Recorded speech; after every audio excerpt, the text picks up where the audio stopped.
Hello, my dear friends. Today we will learn elements of company laws. The topic is disadvantages of private limited company. In the previous video, we have seen advantages of private limited company over the public limited company.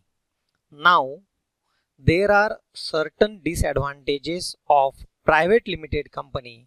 That is why some people prefer to form public limited company. I, Dr. Rakesh Suram, welcome you all in my YouTube channel. So let's begin with what are the disadvantages of private companies. There are few disadvantages. We will learn all these disadvantages one by one. Number one, shares are not freely transferable. There is no public investment. Maximum number of members are 200. Prospectus cannot be issued and not listed on the stock exchange. This is brief I have given so that in examination you can write down the points and later on you can make your own elaboration and explanation. So see the first, shares not freely transferable. We will see each and every point in detail. Dear students, as we have learned the definition of private limited company, and in definition itself it is stated there is a restriction of the transfer of shares of the private limited company by its articles. It means any private limited company, when it is registered, in their articles it is mentioned there is a restriction to right of transfer of the shares. The shares of the private limited company cannot be publicly traded. In certain cases, certain situations, the shares, if there are few members and if all other members are ready, then and then only the shares of a particular member, shareholder, that can be transferred with the prior permission of each and every member. So basically, as compared to the public limited company, the shares of public limited company is not freely transferable. Second disadvantage is no public investment. Dear students, we have learned the public limited company can issue the prospectus to the public. Public limited company can invite the public to subscribe for the shares and debentures and collect a large amount of funds for carrying on the business. But in case of private limited company, private companies are not permitted to invite the public for subscription of shares and debentures. So it is one of the main disadvantages of the private limited company, that is restrict the transferability of shares, because as the shares are not transferable, public limited company can be easily transfer the shares. Private limited company shares are not easily transferable. So people are not willing to invest in the private limited company.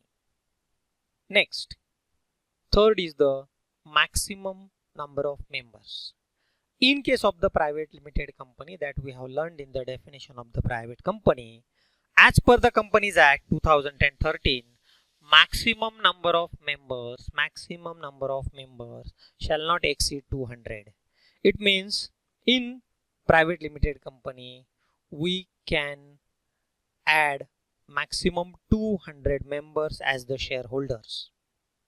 So it is one of the greatest disadvantages compared to the public limited company. In case of the public limited company, there is no limit. Another disadvantage is it is no prospectus. As I said earlier, private limited company cannot invite the public to subscribe for their shares and debentures. A private limited company cannot issue prospectus to the general public. private companies are not allowed to issue the prospectus.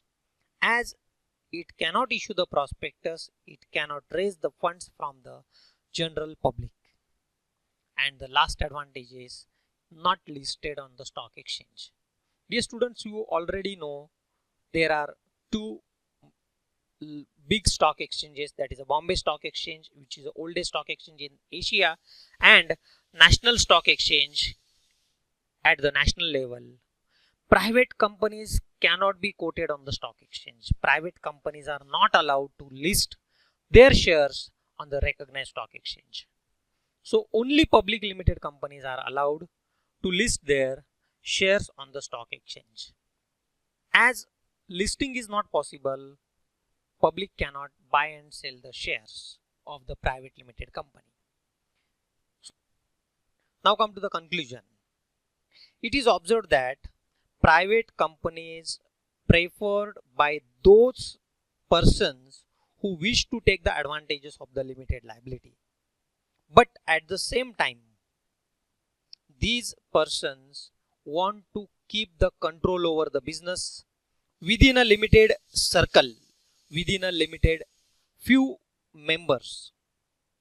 And these members also want to keep secrecy of their business. They want to maintain privacy of their business. So these are the basic three reasons: limited liability, control in the hands of the few members, and secrecy, privacy of the business.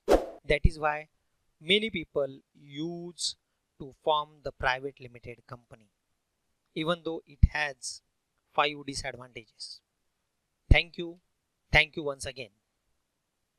If you like my video, please click on the like button.